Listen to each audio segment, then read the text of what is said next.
This channel does not promote any violent, harmful, or illegal activities. All content provided by this channel is meant for an educational purpose only.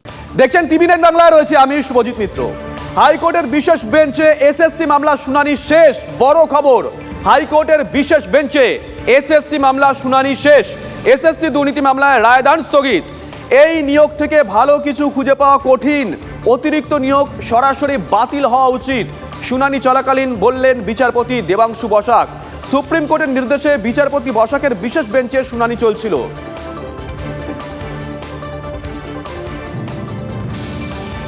এদিকে অবৈধ নির্মাণ রুখতে আরো করা Kolkata high court. অবৈধ নির্মাণ সংক্রান্ত মামলায় জরিমানা দ্বিগুণ করল হাইকোর্ট। জরিমানা 1 লক্ষ টাকা থেকে বাড়িয়ে 2 লক্ষ টাকা করার নির্দেশ হাইকোর্টের বিচারপতি অমৃতা সিনহার। তিনি জানিয়েছেন অবৈধ নির্মাণে যুক্তদের ভালো শিক্ষা দিতে হবে। আদালত চোখ বন্ধ করে বসে থাকতে পারে না।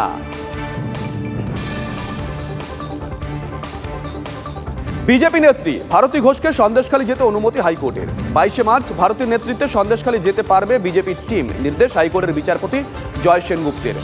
7 মার্চ সন্দেশখালী যেতে গিয়ে বাধা পান ভারতী ঘোষ। বিশ্ব বাংলা গেটের সামনে তাদেরকে আটকায় পুলিশ। 22 মার্চ সন্দেশখালী যেতে চেয়ে হাইকোর্টে আবেদন জানানো হয়। 7 মার্চের ঘটনা নিয়ে সব পক্ষকে হলফনামার নির্দেশ বিচারপতির। 22 এপ্রিল মামলার পরবর্তী শুনানি।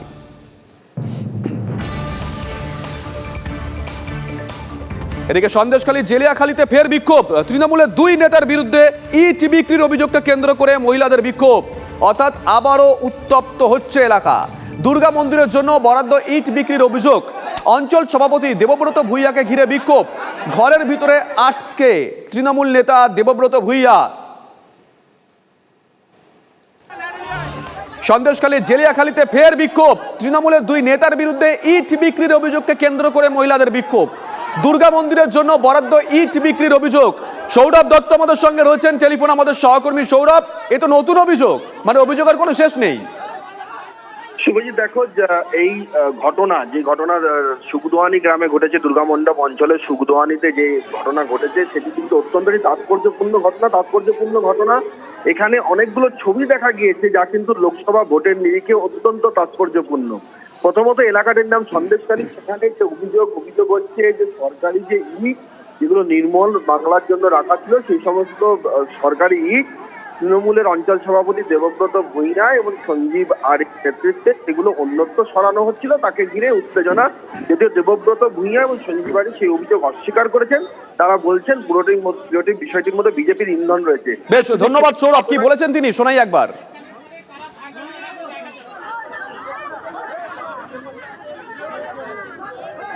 আমরা মিটিং এ যাচ্ছিলাম, সেই সময় ওরা সামনে এসে তর্ক বিতর্ক, এই অমুক সময় শাহজাহান এই করেছে, ঘরের টাকা দেয়নি, তোর টাকা দেয়নি, তারপরে আমাদের টাকা তুলে খেয়েছে, আমাদের ভোট দিতে দেয়নি, এই করে আমাদেরকে একটা ঘেরোয়া মতো করে লোকজন জমায়েত করে এইসব আজে বাজে কথাবার্তা হেন সেন সব ছড়াছড়ি করছে। অন্য কোনো কিছু ঘটনা নেই।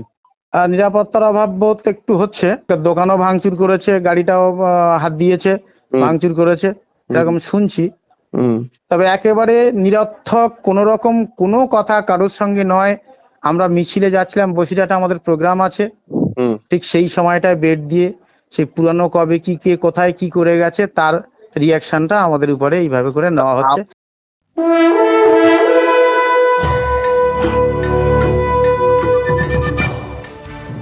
দেখুন, লোকসভা নির্বাচনের দিন ঘোষণা হয়ে গেছে, কিন্তু সারা বছর বিভিন্ন জায়গা থেকে, বিভিন্ন ব্লক থেকে যে অভিযোগ সামনে আসে, অর্থাৎ তৃণমূলের গোষ্ঠীকোন্দল, সেই অভিযোগ কিন্তু এখনো বিভিন্ন জায়গা থেকে আসতে শুরু করে দিয়েছে। যদিও শতাব্দী রায় এটা নিয়ে মাথা ঘামাতে নারাজ।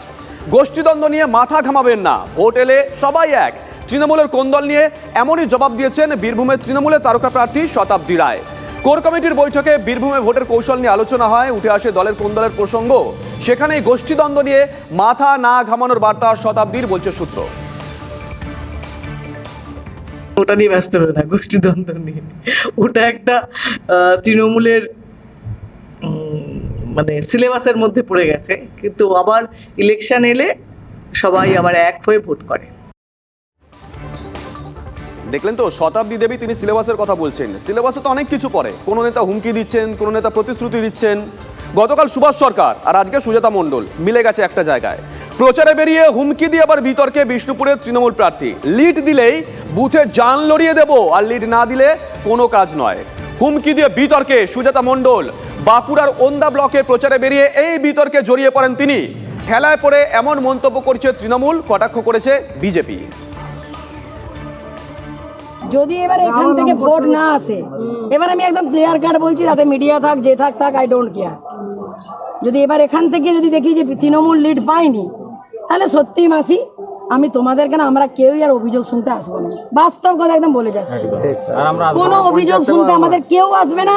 তোমরা বিজেপির সঙ্গে বুঝে নেবে, কারণ এখানে বারবার বিজেপি জিতবে আর আমরা কাজ করব, এটা হতে পারে না। যে যে অঞ্চলগুলোতে বিজেপি লিড পাবে সেই অঞ্চলগুলো লিস্ট করে রাখবে, আর যেখানে তৃণমূল লিড পাবে সেই বুথগুলোও লিস্ট করে রাখবে। আমরা যেখানে তৃণমূল লিড পাবে আমি সেখানে জান দিয়ে রাতের অন্ধকারও কথা শুনতে পাই। যেখানে তৃণমূল লিড পাবে না সেখানে আমি তো দূরস্থ, আমার কোনো কর্মীদের কম যেতে দেবো না। আমার একদম ওপেন মিডিয়ার সামনে, পাবলিকের সামনে বলতে কোনো ভয় নেই।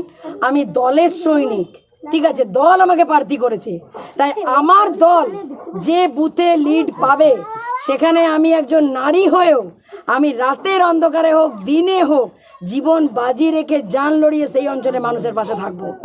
কিন্তু যে অঞ্চল বুথ থেকে আমার দল লিড পাবে না, সত্যি সেখানে আসার আগে 10 বার ভাববো যে সেখানে আর যাবো কি না। কারণ মমতাদি শুধু দিয়েই যাবে আর বিনিময়ে ধোকা খাবে, এটা আমি তৃণমূলের সৈনিক হিসেবে মানবো না।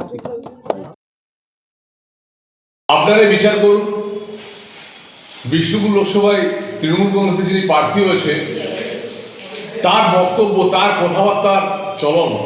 আমি তো 10 বছর ধরে সাংসদ আছি, 3 বছরের বিধায়ক আছি। কোনো মানুষ তো বলতে পারে না যে ভাই যে আপনার কাছে কোনো কাজ পায়নি। এত বেপরোয়া কেন? বিষ্ণুপুর লোকসভার মানুষের আদৌ ভালো করবে? আর চরমত লজ্জা হচ্ছে মিডিয়াকে আই ডোন্ট কেয়ার, যা খুশি তাই বলবো, এটা ঠিক না।